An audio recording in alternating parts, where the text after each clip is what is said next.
Puji Tuhan, saudara, kita dapat bertemu di malam hari ini. Sebelum kita merenungkan firman Tuhan, mari kita berdoa. Bapa di dalam kerajaan surga yang kami sembah di dalam nama Tuhan Yesus Kristus, Allah kami yang mulia, Allah kami yang agung. Tuhan, sebentar kami akan merenungkan firman-Mu. Kuduskan hati kami, layakkan setiap umat-umat Tuhan yang mendengar firman Tuhan ini dimanapun mereka berada. Tuhan, kami percaya Tuhan, Engkau memberkati kami semua. Kami serahkan seluruh hati kami, kehidupan kami hanya di dalam nama Tuhan Yesus Kristus. Haleluya. Amin. Ya, shalom Bapak Ibu, selamat malam. Bisa di mute biar kita fokus firman Tuhan. Pada malam hari ini saya beri sebuah judul penghiburan yang abadi. Ya, bisa ditampilkan di slide, mungkin yang bisa membaca bisa membaca. Penghiburan yang abadi. Penghiburan kita itu berasal dari Tuhan. Bapak Ibu.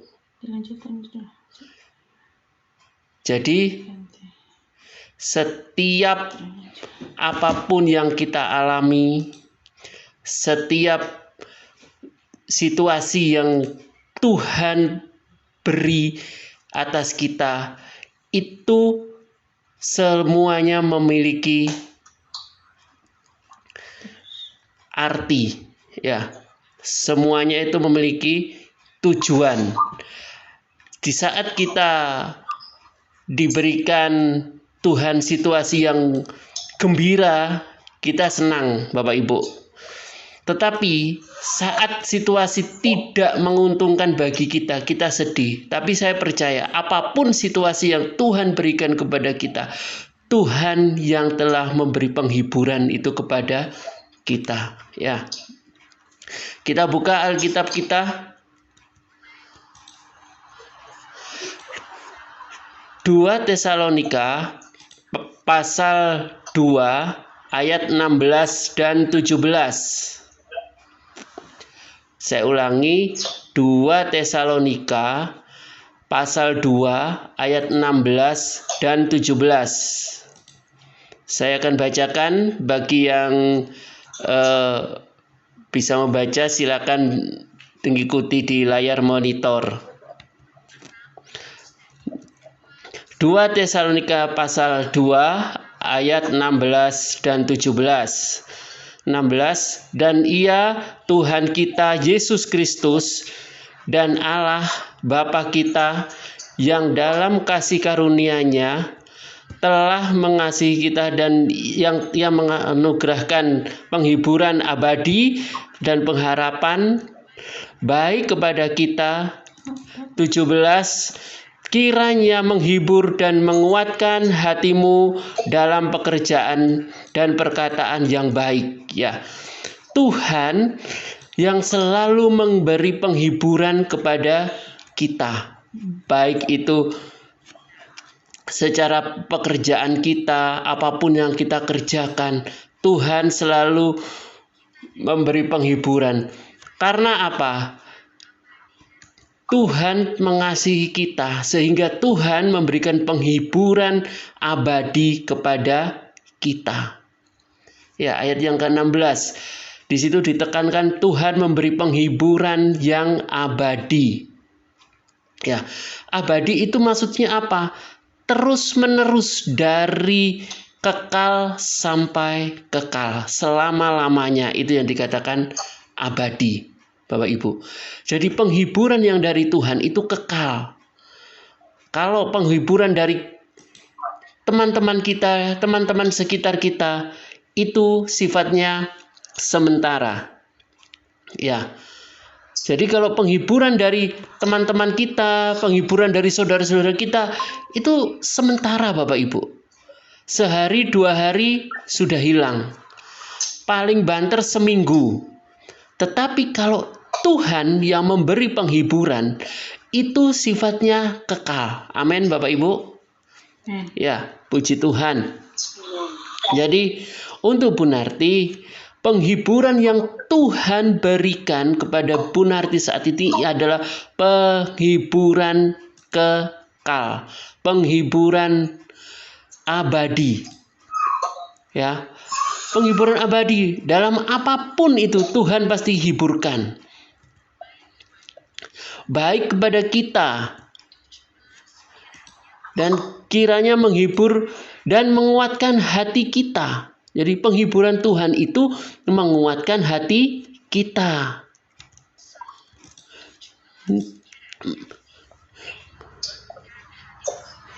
Dalam pekerjaan dan perkataan yang baik. Jadi perkataan kita itu harus menghibur, ya, karena Roh Kudus sudah memberi penghiburan kepada kita. Roh Kudus sudah memberi penghiburan kepada kita, berarti kita harus juga memperkatakan penghiburan. Nah, sekarang Bapak Ibu, ciri-cirinya orang yang hidup dalam penghiburan Tuhan adalah kita hidup dalam kasih. Ya, kita hidup dalam kasih-Nya Tuhan. Jadi kita tidak bisa lepas dari kasih-Nya Tuhan. Supaya apa? Tuhan selalu melekat kepada kita. Kita buka Alkitab kita. Efesus pasal 5 ayatnya yang kedua. Efesus pasal 5 ayatnya yang kedua. Dan hiduplah dalam kasih sebagaimana Kristus yang, saya ulang, hiduplah di dalam kasih sebagaimana Kristus Yesus juga telah mengasihi kamu dan telah menyerahkan dirinya untuk kita sebagai persembahan dan korban yang harum bagi Allah. Jadi kita diharuskan hidup di dalam kasih. Supaya apa? Supaya nama Tuhan itu dipermuliakan di atas hidup kita. Karena apa? Kita diperintahkan hidup di dalam kasih. Karena apa? Yesus Kristus Tuhan yang kita sembah itu telah mengorbankan dirinya untuk apa? Menebus kita, ya. Jadi Tuhan menyerahkan dirinya untuk kita sebagai persembahan. Di sini dikatakan sebagai persembahan yang harum di hadapan tahta Tuhan. Persembahan apa? Persembahan untuk menebus dosa-dosa kita. Kita yang dahulu mati itu maksudnya bukan mati badan kita, tapi mati jiwa kita. Sekarang ditebus oleh Tuhan Yesus Kristus. Tuhan yang sudah menebus kita, Bapak Ibu, dari belenggu dosa. Untuk itu, kita harus berbuat kasih. Karena Tuhan yang sudah memulai memberikan kasih kepada kita. Dan kasih yang kita peroleh itu bukan karena usaha kita. Tetapi kasih yang kita peroleh itu karena usaha Tuhan. Diberikan secara cuma-cuma sama Tuhan. Diberikan secara gratis sama Tuhan. Jadi kasih ini dikatakan sebagai anugerah. Ya, anugerah yang sudah Tuhan berikan kepada kita. Untuk itu kita harus memelihara kasih kita. Nah, bagaimana caranya kita memelihara kasih, Bapak Ibu? Yang kedua adalah memberikan korban syukur. Nah, Tuhan itu tidak menuntut kita terlalu besar. Tidak. Tuhan itu hanya menuntut apa? Ucapan syukur kita. Jadi apapun yang kita terima, apapun yang kita kerjakan, kita harus bersyukur kepada Tuhan. Itu korban syukur. Jadi saat kita ada masalah, kita harus bersyukur kepada Tuhan. Puji Tuhan masih bisa seperti ini daripada yang lain. Nah, ucapan syukur itulah yang Tuhan minta atas kita. Next. Mazmur, kita buka Alkitab kita. Mazmur pasal 50 ayat 23. Mazmur 50 ayat 23.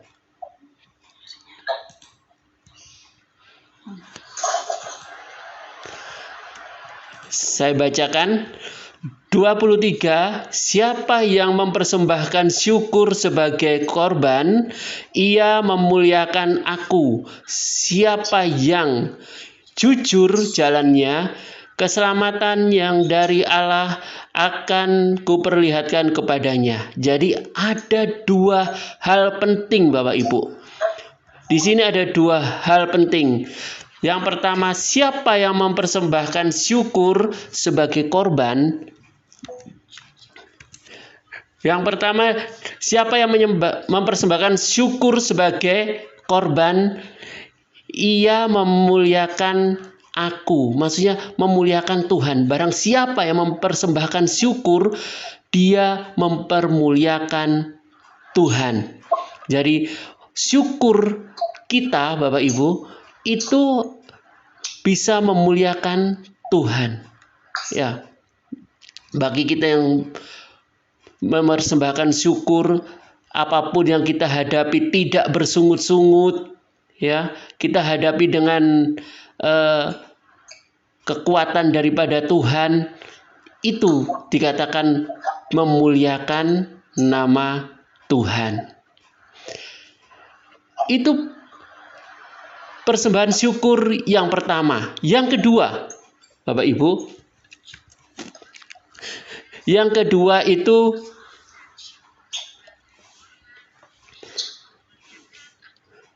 siapa yang jujur jalannya, keselamatan yang daripada Allah akan kuperlihatkan kepadanya. Jadi selain syukur, kita juga harus apa? Berbuat jujur.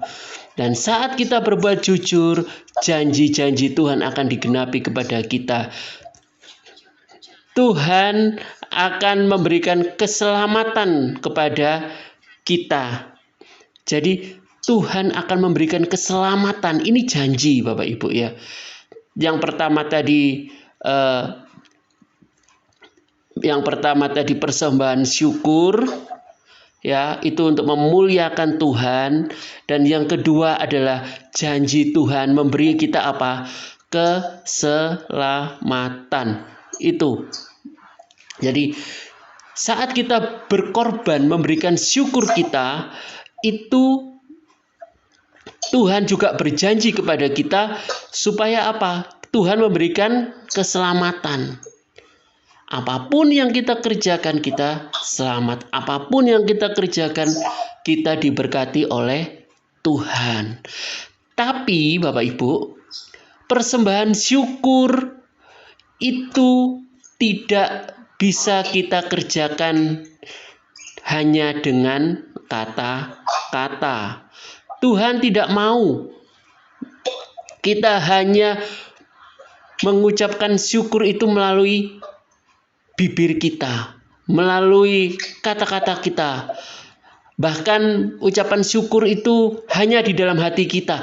Tuhan tidak mau itu. Yang Tuhan mau itu dengan tindakan. Ingat, firman Tuhan berkata, jangan menjadi pendengar-pendengar firman Tuhan, tetapi jadilah juga pelaku-pelaku firman Tuhan. Saat kita mendengar firman Tuhan, kita juga harus menjadi pelaku-pelaku firman. Kita buka Ibrani pasal 13 ayat 15 dan 16. Kita buka ayat 15 dulu.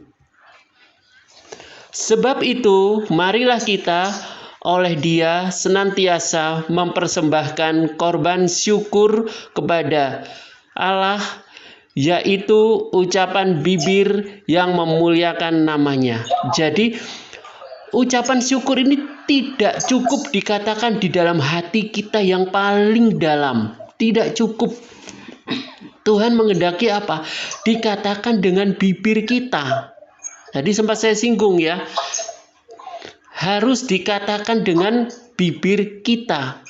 Tidak cukup kita mendapat berkat hanya bilang syukur, puji Tuhan dalam hati, tapi dikatakan melalui bibir kita, melalui lidah dan bibir kita. Oh, puji Tuhan, haleluya, gitu ya. Kita harus selalu mengucap syukur. Ayat yang ke-16. Ayat yang ke-16. Dan janganlah kamu lupa berbuat baik dan memberi bantuan, sebab korban-korban yang demikianlah yang berkenan kepada Allah. Ya. Jadi ucapan syukur itu tidak boleh dilakukan di dalam hati saja, yang pertama.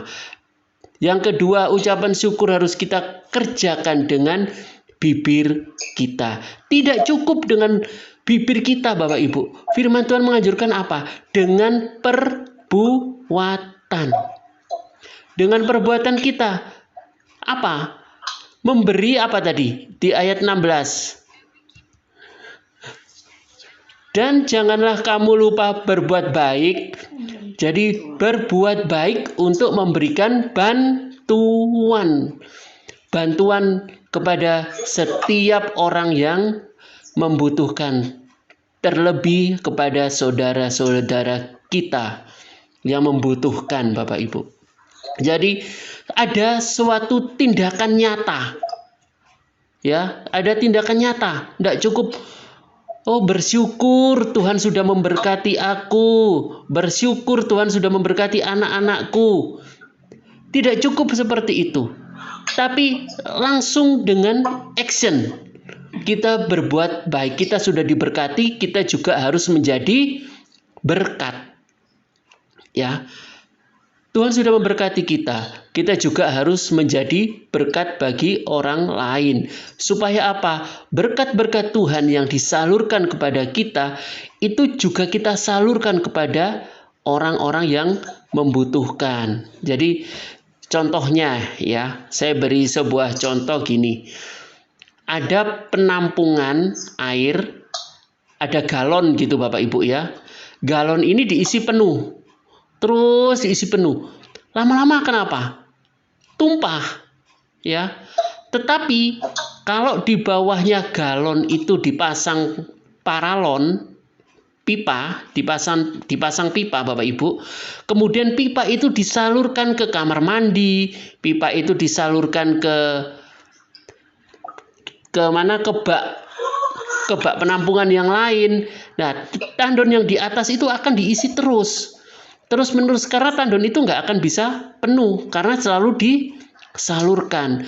Begitu juga dengan berkat-berkat Tuhan yang diberikan kepada kita Bapak Ibu. Kita diberi Tuhan berkat, terus digerojok sama Tuhan, diberkati terus tanpa kita salurkan ke orang lain. Berkat itu lama-lama akan stuck, berhenti. Ya. Karena apa? Sudah penuh. Tuhan sudah bilang, "Oh, cukup ternyata." Ya sudah, berhenti, penuh. Tetapi kalau berkat itu kita salurkan ke orang lain yang membutuhkan, orang lain yang memerlukan, kita akan diberkati terus. Itu yang dinamakan menjadi saluran berkat. Jadi berkat-berkat yang kita peroleh dari Tuhan, kita akan salurkan. Tidak ada ceritanya orang yang memberkati orang lain itu akan akan bangkrut. Tidak ada ceritanya. Dan kita harus belajar itu. Mohon maaf, firman Tuhan malam hari ini agak sedikit keras Bapak Ibu ya. Karena kan kita tidak mungkin makan bubur terus ya. Sekali-sekali kita juga akan makan nasi. Kadang-kadang ada nasi karak juga kita harus makan. Begitu. Jadi Tuhan mau kita menjadi pelaku-pelaku akan firman Tuhan. Itu yang dikatakan demikianlah yang berkenan kepada Allah. Jadi itu yang Tuhan mau. Jadi kita menjadi saluran berkat. Jadi Tuhan yang menghibur kita. Tuhan juga meminta kita untuk mengucap syukur. Tetapi tidak hanya cukup mengucap syukur, tetapi kita juga diminta menjadi pelaku-pelaku akan firman Tuhan.